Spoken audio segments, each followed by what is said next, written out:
오늘은 그래서 로마서 강해하는 가운데, 로마서 이렇게 강해라기보다는 연속 설교이죠.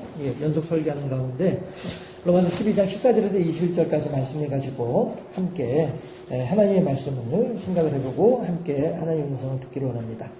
함께 따라해 보실까요? 오늘 설교 제목이 뭐냐 하면, 유행을 거스르는 신앙. 시작. 유행을 거스른다고 하는 말이 뭐예요? 유행에 따라가지 않는다는 뜻이죠. 여기에 우리가 오늘 한번 중점을 두고서 함께 하나님의 말씀을 살펴보기로 원합니다. 유행이라고 하는 게 뭐예요? 많은 사람들이 거기에 동의하고 동감하면 그게 유행이죠. 우리 고등학교 동창 밴드에서 그런 말이 나왔어요. 얼마 전에 정말로 선풍적인 인기를 끌었던 태양의 후예라고 하는 드라마가 있었죠. 이제 제가 이제 남자 고등학교를 졸업을 했으니까 동창 애들이 다 남자들이잖아요. 이 친구들이 어떤 글을 올려놓았냐면은 태양의 후예가 하는 시간에는 남편들은 아내님 앞에서 알짱거리면 안 된대요. 텔레비전 리모컨은 절대 손에 쥐어서는 안 되고, 아내님의 시야를 가려서도 안 된대요. 옆에 있다가 괜히 눈총 받으면은 손해니까 아내님께서 태양의 후예를 보실 때에는 그저 한쪽 구석에 쓰그러져 있는 게 가장 좋은 방법이다. 이런 내용으로 이 글을 올려놓은 게 있었어요. 그게 무슨 얘기예요? 그만큼 여인들에게 태양의 후예라고 하는 드라마가 인기가 있었더라라고 하는 말이죠. 그거는 대유행인 거예요. 그러니까 태양의 후예를 안 보면 사람들과 더불어서 이야기를 못한다. 뭐 이런 말이 나올 정도로 말이죠. 대유행이었다는 것이죠. 그런데 많은 사람들이 좋아하고 많은 사람들이 인정하고 많은 사람들이 따라간다 해서 그 유행이라고 하는 것이 무조건 다 좋은 것이냐? 그건 아니란 것이죠.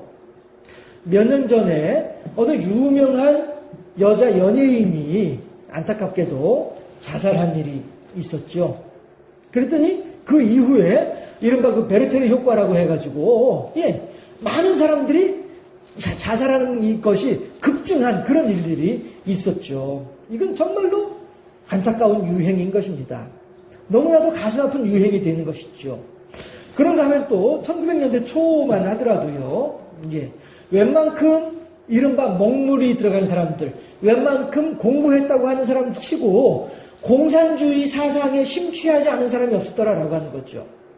그 시대에는 공부했다 하면서도 공산주의를 싫어하면 너는 인간에 대한 사랑이 없는 사람이고 인류에 대한 책임감이 없는 사람이고 막 이렇게 매도를 했었더라라고 하는 거예요.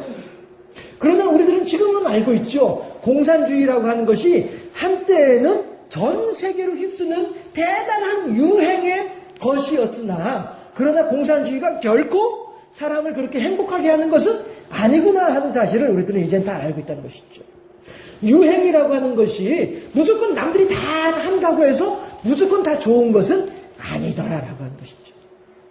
우리나라에서도 마찬가지로 일제강점기 때 유행이 있었습니다. 어떤 유행이에요? 일본 사람들에게 빌붙어가지고 이름도 일본 이름으로 바꾸고 말도 일본 말로 하면서 어떻게 해서든 일본 사람들에게 잘 보이려고 했던 사람들이 있었어요. 그리고 이 사람들은 그 시대에 나름대로 떵떵거리면서 살기도 했었어요. 그럴 때에 그 유행을 거스르는 사람들이 있었죠. 어떤 사람들이에요? 독립운동가들, 민족주의자들. 이런 사람들은 도리어 고향 땅을 버리고 만주로 소련으로 막 이렇게 도망가는 한이 있더라도 나는 결코 일본 사람들에게 빌붙어 살지 않겠다라고 하면서 그 당시에 유행을 거스르는 사람들이었다 하는 것이죠. 안타까운 일이지만은 대부분의 경우에 그때의 유행을 따라서 일본에 빌붙어 있던 사람들은 그 후손들이 지금도 마찬가지로 많은 돈을 가지고 높은 권력을 가지고 떵떵거리면서 살아가고 있습니다. 그런가 하면 그 당시에 유행을 거스르고 고향 땅을 버리고 재산을 버리고 만주로 중국으로 소련으로 도망갔던 사람들, 그들의 후손들은 지금도 여전히 힘들고 어렵게 지내는 일들이 있더라 하는 것이죠. 몇 년 전에 그런 거 그것이 알고 싶다든가 그 프로그램에서 그런 내용 나온 적 있었잖아요. 여기 경주 최부자, 그렇죠? 경주 최부자 이분들이 어떻게 독립운동을 했던가. 그 당시에 뭐 300만 원인가 하는 비행기 한 대에 300만 원인가 하는 그런 이제 비용이 있었는데, 네.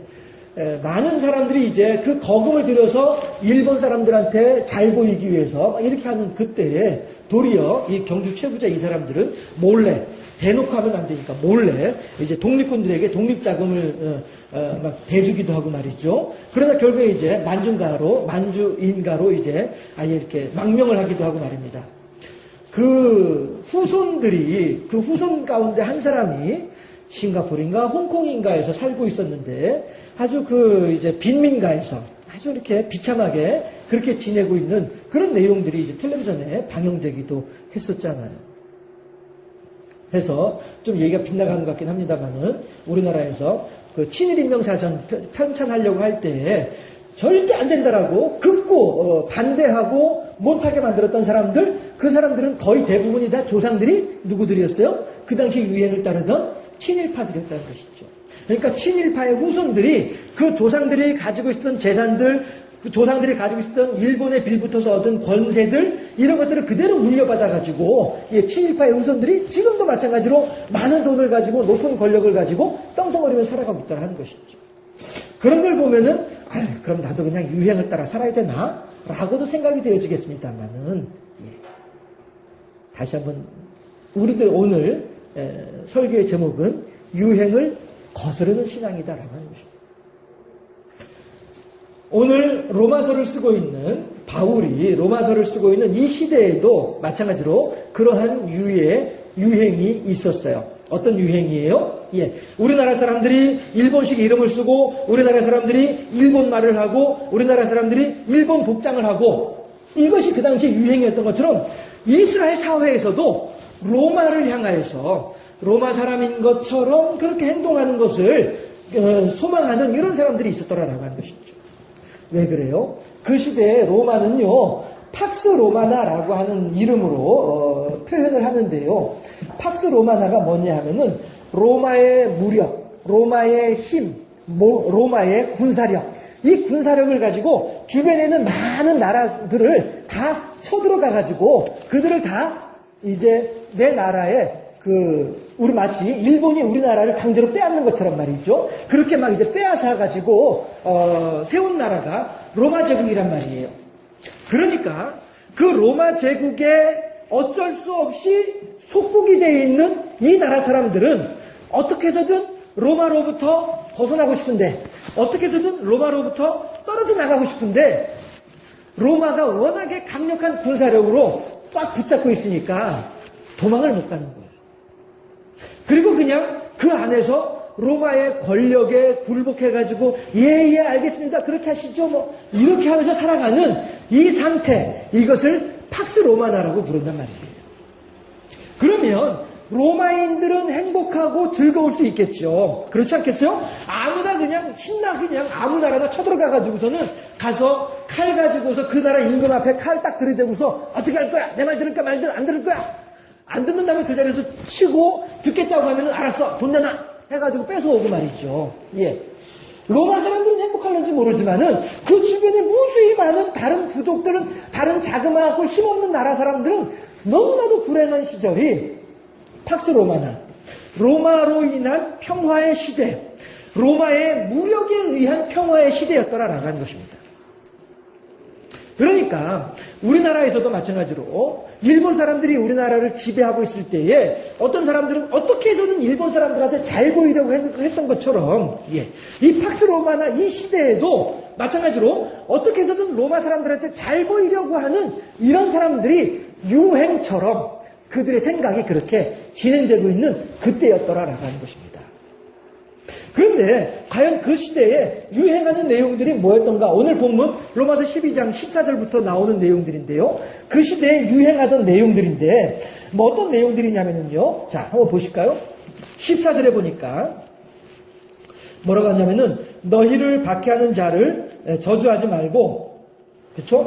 너희를 박해하는 자를 저주하지 말고 축복하라라고 권면하고 있어요. 바울이 로마에 살고 있는 기독교인들을 향해서요. 로마에 살고 있는 기독교인들, 그들은 로마인도 있을 수 있고 유대인도 있을 수 있고 또 다른 이방 민족들도 있을 수 있어요. 어쨌든지 간에 로마에 살고 있는 예수님을 믿는 기독교인들을 향하여서 권면하기를 너희를 박해하는 자를 저주하지 말고 축복하라라고 권면하고 있어요.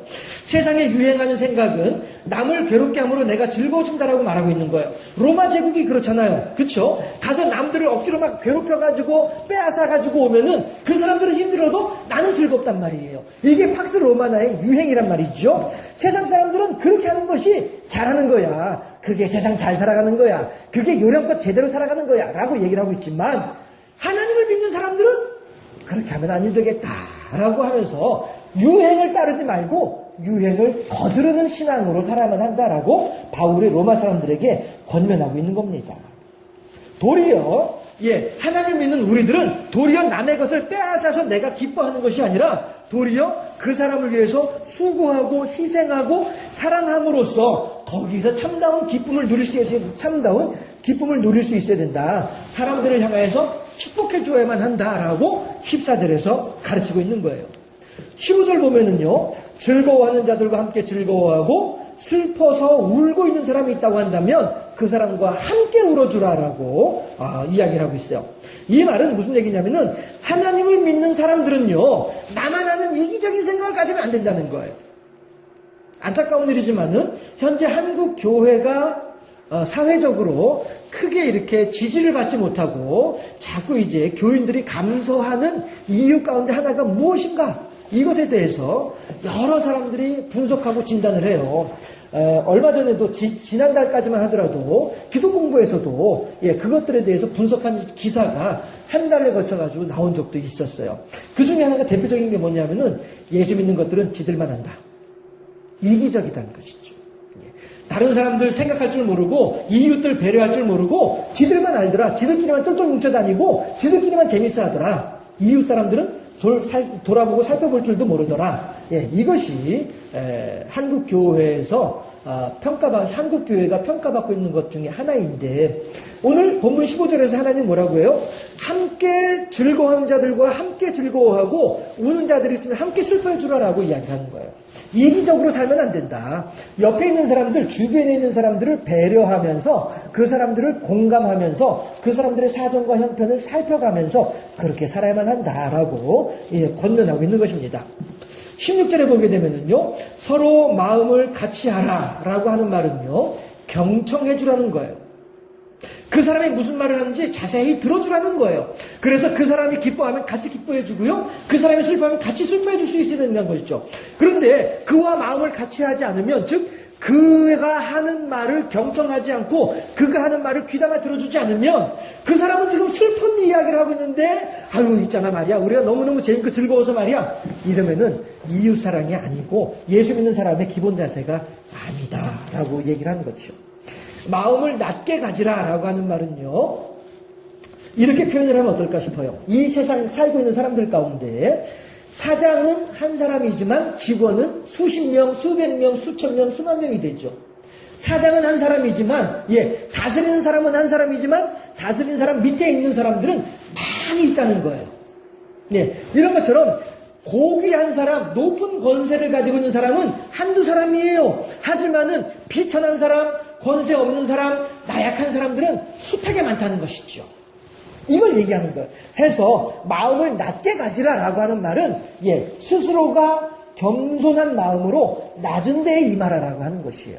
그 전에 한번 제가 요한복음을 쭉 연속 설교하면서 그런 거 설교하신 적이 있었는데 여러분들 기억하실까요? 예수님께서 저 높고 높은 별을 넘어서 이 낮고 낮은 땅 위에까지 내려오셨는데 땅 위에서도 세례를 받을 때는 어디로 내려가세요? 요단강까지 내려가신단 말이에요. 보통 길이 있고 길 아래쪽에 강이 있잖아요. 그렇죠? 그런데 그 강에서도 또 세례를 받기 위해서는 무릎을 꿇어야 된단 말이에요. 강 바닥에까지 내려가신 분이 예수님이란 말이죠. 그리고 세례보다도 침례를 하게 되면은요, 사람 몸이 물속에 푹 들어가야 된단 말이에요. 그 주변에 있는 어떤 사람들보다도 가장 낮은 곳까지 내려가는 것이 침례받는 그 장면이란 말씀이죠. 예수님은 이렇게 저 높고 높은 곳에서 이 낮고 낮은 곳까지 내려오시되 사람이 내려갈 수 있는 가장 밑바닥까지 내려가시는 거예요. 침례라고 하는 거예요. 뭐예요? 물속에 빠지는 거예요. 물속에 빠져가면 살아날 사람이 누가 있어요? 다 죽지요. 예. 그러니까 물속에 빠졌다가 죽었다가 다시 일으켜 세워주는 거예요. 누군가가. 그러므로서 다시 살아난다라고 하는 말이 침례고 세례의 의미이거든요. 그래서 예수님께서는 사람이 죽는 데까지 내려가시는 거예요. 죽음의 현장까지 내려가셨다가 올라오신 분이 예수님이시다. 가장 낮은 곳에까지 내려가신 분이 예수님이시다. 오늘 본문에서도 마음을 높게 하지 말고 낮게 하라는 거예요. 마음을 낮게 해서 이 세상의 모든 아파하는 사람들, 이 사람들과 같이 울어줄 수 있어야 된다라고 하는 것이죠. 로마인들은 울지 않아요. 로마인들은 마음 아픈 것도 없어요. 로마인들은 자기가 가지고 있는 권력과 자기가 가지고 있는 힘을 가지고 언제든지 행복하게 살아가는 사람들이 로마인들이에요. 하지만은 로마인들이 한 사람이면은 그 밑에서 고통당한 사람은 10사람, 20사람이란 말이에요. 마음을 높여 해가지고 로마인들하고만 상대하게 되면은요, 내 한 몸은 좋을런지 모르지만 하나님의 뜻은 사라져버리고 마는 것이죠. 하나님은 로마인 한 사람을 위해서가 아니고 로마인을 포함하는 모든 사람을 구원하기를 원하신 분이 하나님이시란 말씀이죠. 그러니까 스스로 마음을 낮게 하라라고 우리들에게 가르치고 있는 것입니다. 그런가 하면은요, 또 그 뒤에 나오는 말이 지혜 있는 채 하지 말라라고 얘기를 하죠. 16절에서요. 지혜 있는 채 하지 말라. 이 말은 우리가 알고 있는 것처럼 당연히 겸손하라라고 하는 그런 의미가 되는 것이죠. 세상 사람들은요, 내가 누군가에게 한 대를 맞으면은 나는 그 사람을 향해서 2대, 3대, 4대, 5대까지 때려 주어야만이 직성이 풀리는 이러한 것을 세상 사람들은 가지고 있다라고 하는 것이죠. 그리고 그렇게 해야 하는 것이 잘 사는 것이고 그렇게 하는 것이 지혜롭게 사는 방법이다라고 사람들은 생각하고 있다는 것입니다. 하지만은 하나님을 믿는 우리들은요, 아예 누군가와 다툴 일 자체를 만들지 말아라라고 우리들에게 권면하는 거예요. 겸손하게 행하라라고 하는 말의 의미가, 지혜 있는 채 하지 말라라고 하는 말의 의미가 그거란 말이죠. 야, 내가 얼마나 똑똑한데, 너 그런 것도 모르잖아. 스스로 나를 높이게 되면 그 사람과 나와의 관계는 어그러지고 만다라고 하는 것입니다. 그러지 말고, 나 스스로가 겸손해가지고, 그 사람이 조금 부족한 일이 있어도, 그 사람이 좀 나약한 일이 있어도, 그래 하고서 이렇게 인정해주고, 존중해주고, 받아주고, 수용해주고, 이것이 필요하다라고, 이것이 기독교인들이 이 세상을 살아가는 방법이라는 거예요. 세상 유행은 어떻게 해서든지 간에 남의 것을 빼앗아가지고 내 주머니에 집어넣어야만이 이것이 좋은 것이다라고 세상은 그렇게 이야기를 하고 있지만, 우리 예수 믿는 사람들은 세상의 유행을 따라 살면 아니 되지 않겠느냐라고 하는 것입니다. 세상 풍조는 나날이 갈리어도 뭐라고요? 나는 내 믿음 지키리니 인생 살다가 죽음이 꿈 같으나 오직 내 꿈은 참되리라. 이게 찬송가 가사잖아요. 하나님께서는 우리들에게 이렇게 살아라라고 요구하고 계시는 거예요. 예수 믿는 사람이라면 이렇게 살아야 돼라고 권면하고 계시는 거예요. 그런데 있잖아요, 18절에서도 그런 얘기를 해요. 할 수 있거든 모든 사람과 화목하라라고 말씀을 하세요. 이거는 바로 예수 그리스도께서 십자가에 달려 돌아가신 이유가 바로 그런 사람들을 구원하기 위함이다라고 하는 것이죠. 아이고, 하나님, 대체 저 인간이 구원받는단 말이에요? 저 인간이 가는 천국에 나는 가기 싫은데요?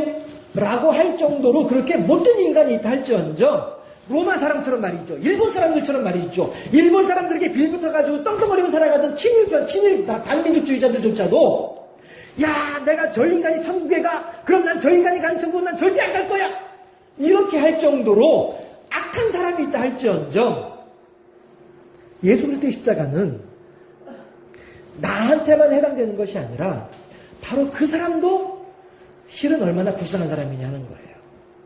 그저 단초적으로 말초적으로 그저 눈앞의 이익만을 쫓아다니고 영원한 하나님의 나라에 대해서는 생각도 할 줄 모르고 이 세상에 살아가는 것이 전부인 양 알고 있는 그 어리석음, 무엇보다도 하나님을 향해서 경배할 줄도 모르고 하나님을 찬양할 줄도 모르고 하나님을 높일 줄도 모르고 하나님으로부터 비롯되어지는 은혜와 그 기쁨도 누릴 줄도 모르고 우리 권사님이 기도하시면서 안타까워하는 마음이 그 마음이잖아요. 아이고 하나님, 그 영혼도 이 기쁨과 이 사랑과 이 감격을 함께 누릴 수 있으면 얼마나 좋을까요?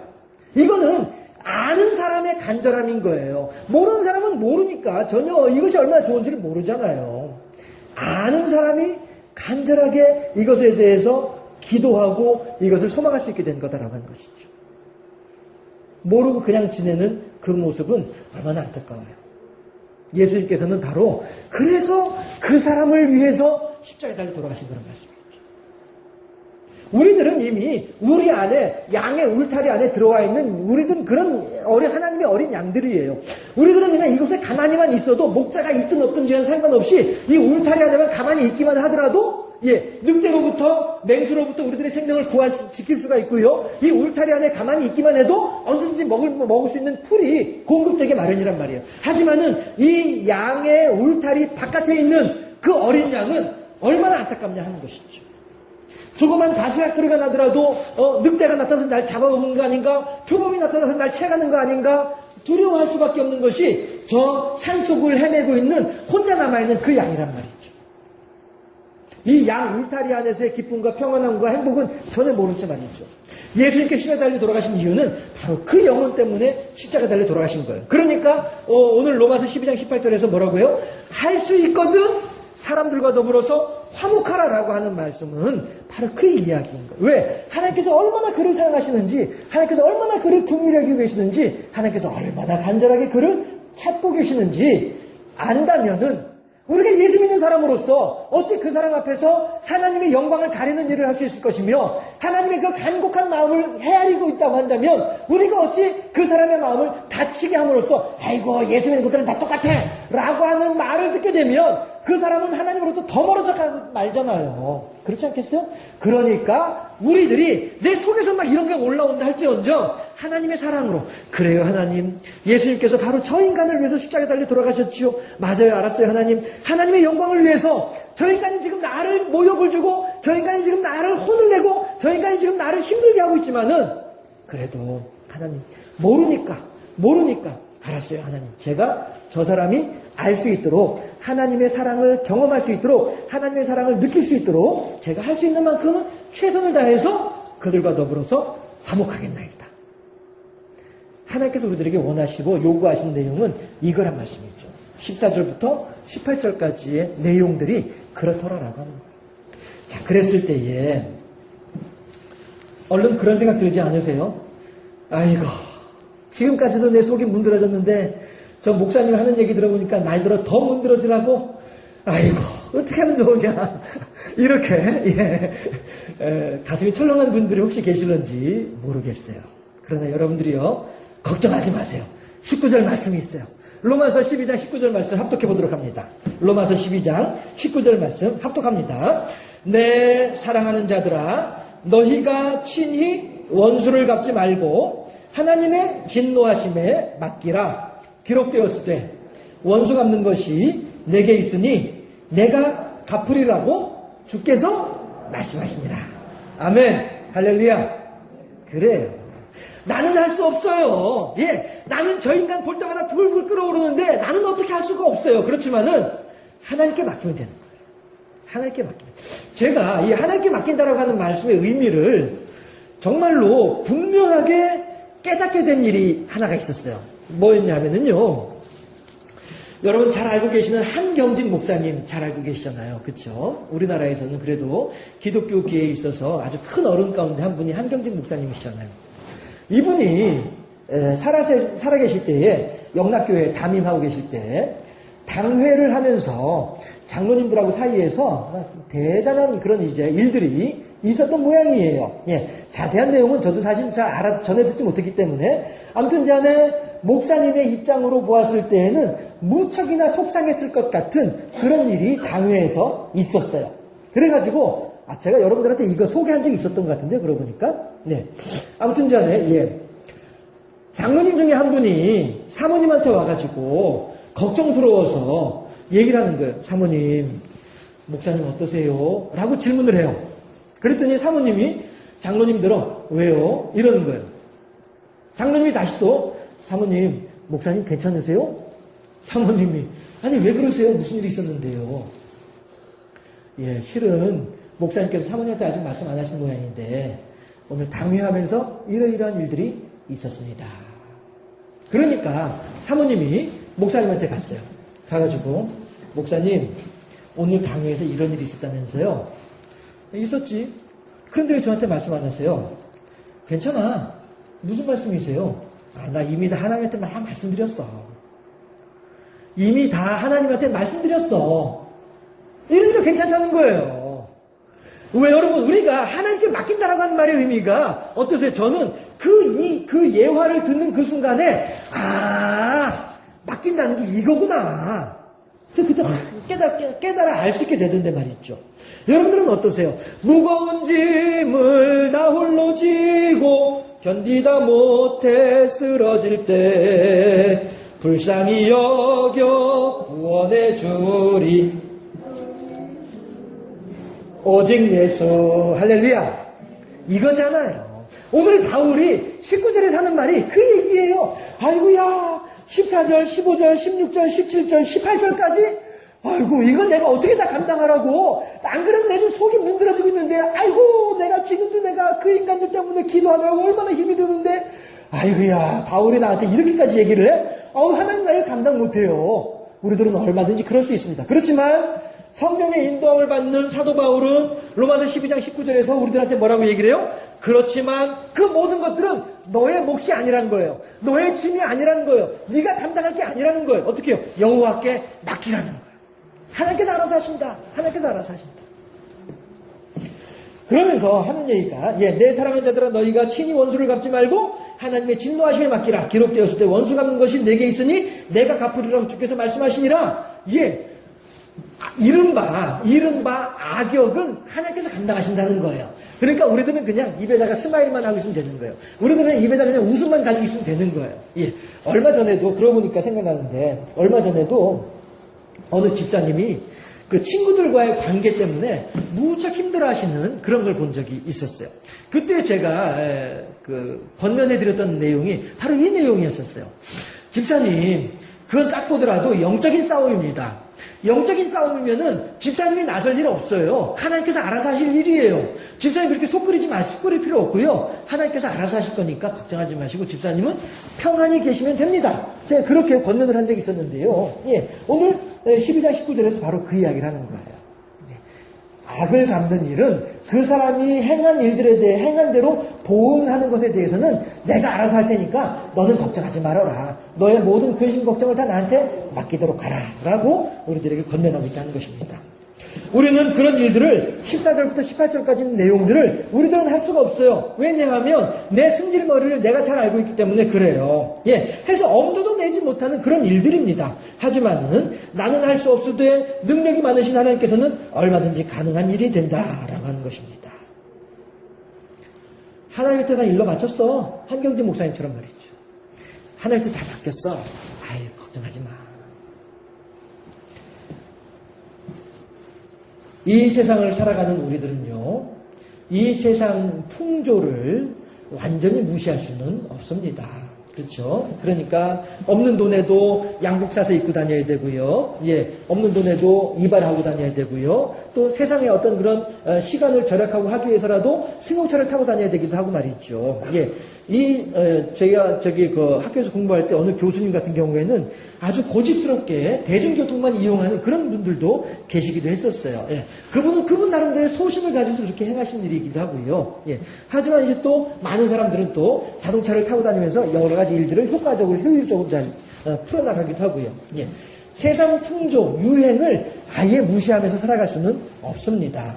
하지만 무작정 그 유행을 따르기보다는 이 속에서 하나님께서 원하시는 일이 무엇일지 이것을 발견할 수 있는 지혜가 우리들에게 필요하다라고 하는 것이죠. 해서 그에 합당하게 행할 수 있는 그런 능력을 우리들에게 하나님께서는 요구하신다는 것이에요. 해서 경우에 따라서는 유행을 따라가는 경우도 있을 수 있겠지만 하나님의 뜻이라고 한다는 말이죠. 교회 가는 게 한때 유행이던 때가 있었어요. 그쵸? 우리나라에서도 익스플로 70 뭐 이거 할 때에 빌리그레엄 목사님만 오고 이렇게 할 때에는 교회 가는 게 유행이던 때가 있었어요. 그런 유행은 얼마든지 따라가야 되겠죠. 그렇지 않겠어요? 하지만은 교회가 아닌 다른 곳을 요즘 이제 토요일에도 막 쉬고 이렇게 하니까 밖으로 나가는 사람들 많잖아요. 교회 오는 것보다 놀러 가는 걸 좋아하는 사람들이 더 많잖아요. 그런 유행들은 따르면 아니 되겠죠. 해서 우리들은 과연 하나님께서 원하신 바가 무엇인지를 잘 헤아려서 그에 합당하게 행할 수 있는 이러한 유행을 거스르는 신앙, 즉 지혜로운 신앙, 다시 말해서 하나님께 맡기는 신앙, 하나님의 뜻을 이루어드리는 신앙, 이 신앙이 필요하겠다는 것입니다. 20절, 21절 말씀 제가 읽어드리도록 할게요. 잘 들어주세요. 네 원수가 줄이거든 먹이고 목마르거든 마시게 하라. 그리함으로 네가 숯불을 그 머리에 쌓아 놓으리라. 악에게 지지 말고 선으로 악을 이기라. 라고 말씀을 하고 계셔요. 세상 풍조는요, 세상의 유행은 너희들의 원수가 굶주리고 있어? 그럼 가가지고 힘이 빠져 있으니까 가서 그냥 아예 직살나게 해서 아예 그냥 너한테 다시는 덤빌 엄두를 내지 못하도록 혼쭐을 내줘. 이게 세상 유행이에요.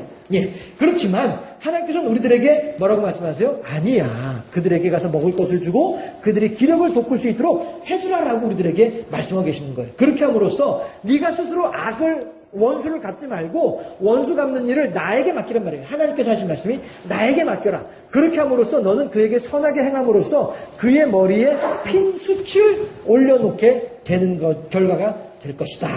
그러면서 악에게 지지 말고 선으로 악을 이기라 라고 우리들에게 권면하고 계십니다. 하나님의 사랑으로 우리 주변에 있는 사람들을 대함으로 말미암아 하나님의 은혜로 성령의 충만함으로 무장하여서 유행을 따라가는 그러한 우리 속담에 똥장군 지고 장에 간다고 하는 말처럼 말이죠. 친구 따라 강남 간다고 하는 말처럼 말이죠. 그렇게 살아갈 것이 아니라 하나님의 선하시고 온전한 뜻이 무엇인지를 분별할 수 있는 지혜로운 신앙의 사람으로 살아감으로써 하나님께 영광 돌려드리고 승리하는 믿음의 주인공들이 다 될 수 있기를 주님의 이름으로 축원합니다. 기도하겠습니다.